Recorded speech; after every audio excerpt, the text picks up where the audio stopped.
नमस्कार दोस्तों। आज मैं बात करूंगा कि हमारे पास इन्वेस्टमेंट करने के लिए क्या-क्या ऑप्शंस हैं। ओके, हमारे पास बहुत सारे ऑप्शंस हैं, तो उन सभी ऑप्शंस के बारे में मैं बात करूंगा। बट उससे पहले कुछ खास जो न्यूज़ हैं आज के वो डिस्कस कर लेते हैं।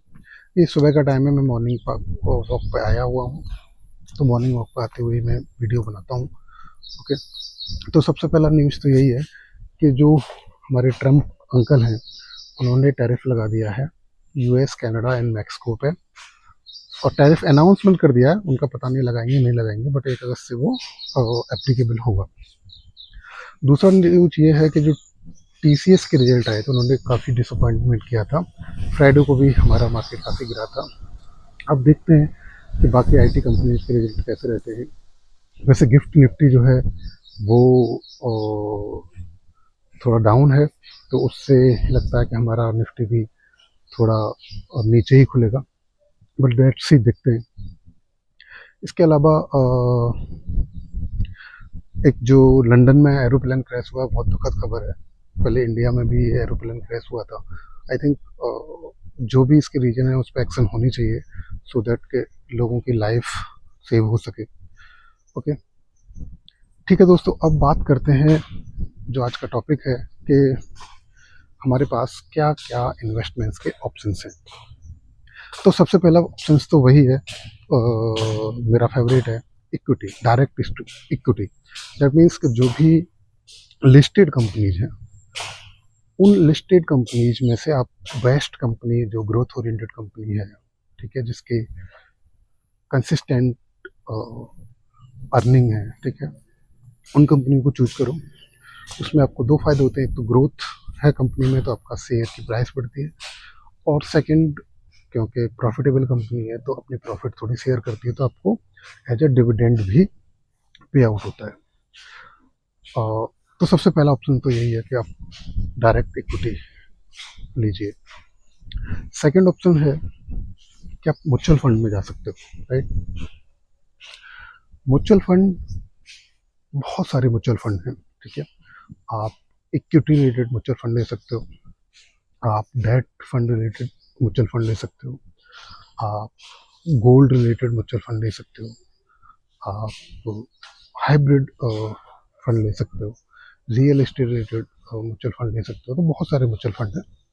अब ये आप पर डिपेंड करता है कि आपको उनमें से कौन सा बेस्ट लगता है। और म्यूचुअल फंड भी अच्छे हैं, अगर आप ऐसा भी करते हो तो बेस्ट है, तो ठीक है। और उनके रिटर्न भी, जो इक्विटी ओरिएंटेड म्यूचुअल फंड है, उनके 12 to 15% ऑलमोस्ट रहते हैं, बट कोई फिक्स नहीं है, इट डिपेंड्स कि मार्केट कैसा बिहेव कर रहा है। तो सेकंड हो गया म्यूचुअल फंड। ओके, थर्ड बात करते हैं कि इनके डेरिवेटिव्स भी होते हैं, जैसे जो लिस्टेड कंपनीज हैं उनके डेरिवेटिव्स होते हैं, फ्यूचर एंड ऑप्शंस, तो उसमें भी ट्रेड कर सकते हो आप। तो वो भी एक ऑप्शन है, बहुत रिस्की होता है।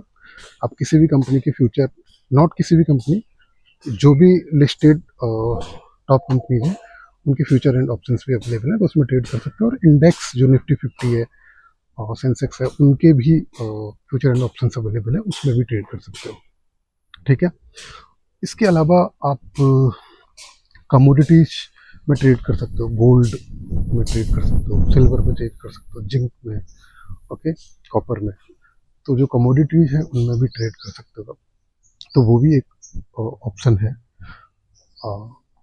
इसके अलावा करेंसी में ट्रेड कर सकते हो, लाइक डॉलर खरीद सकते हो, US dollar, UK dollar, Indian rupees, okay. तो करेंसीज में ट्रेड कर सकते हो, एक वो भी ऑप्शन है आपके पास, ठीक है। इसके अलावा अगर बात करें तो रियल एस्टेट में भी आप कोई फ्लैट या लैंड या अपार्टमेंट ले सकते हो, ठीक है। रियल एस्टेट में थोड़ी कॉस्ट आती है, आप फ्लैट, अपार्टमेंट या लैंड लेते हो तो आप थोड़ा सा लोन कराते हो, जिससे डॉक्यूमेंटेशन हो जाए, लीगल चीज़ें पता लग जाए, और तो प्रोसेसिंग फी आती है, डॉक्यूमेंट वेरिफिकेशन के चार्जेस आते हैं, लोन के रजिस्ट्रेशन फीस आती है, राइट। उसके अलावा लॉयर के चार्जेस आते हैं। उसके बाद अगर आपको प्रॉपर्टी मिलती है तो उसमें भी कुछ वर्क होता है, और बाद में फिर मेंटेनेंस भी देना पड़ता है। तो इसमें कुछ एक्सपेंसेस हैं, और दूसरी चीज़ इसमें लिक्विडिटी की बड़ी प्रॉब्लम है कि आप मार्केट रेट पे बेचने जाते हो तो क्विकली आप उसको बेच नहीं पाते हो, ठीक है। तो ये बड़ी प्रॉब्लम मुझे तो लगती है, ठीक है। तो बहुत ज़्यादा लिक्विड नहीं है real estate.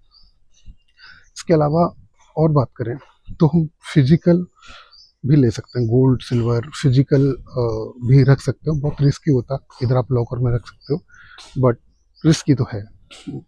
I don't prefer कि आप फिजिकल आप कोई भी चीज़ लो, ठीक है।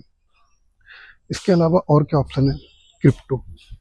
आप क्रिप्टो डिजिटल करेंसी है, उसको बाय कर सकते हो, उसको सेल कर सकते हो, ओके, उसमें इन्वेस्टमेंट कर सकते हो।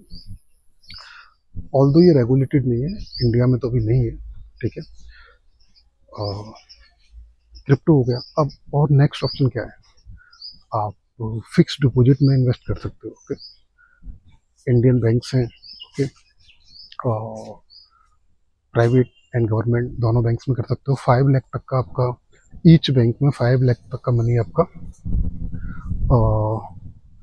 गवर्नमेंट द्वारा सेफ है। मतलब अगर कम बैंक डूबती है तो 5 लाख आपको मिलना ही मिलना है हर बैंक में। अगर आपके पास आपने 5 बैंक में अलग अलग 5-5 लाख रुपए रखा है तो आपका सेफ है, बट उससे ऊपर अगर बैंक डूबती है तो रिस्की है। बट बैंक्स नॉर्मली नहीं डूबती हैं, और बहुत ही लेस रिस्की है ये।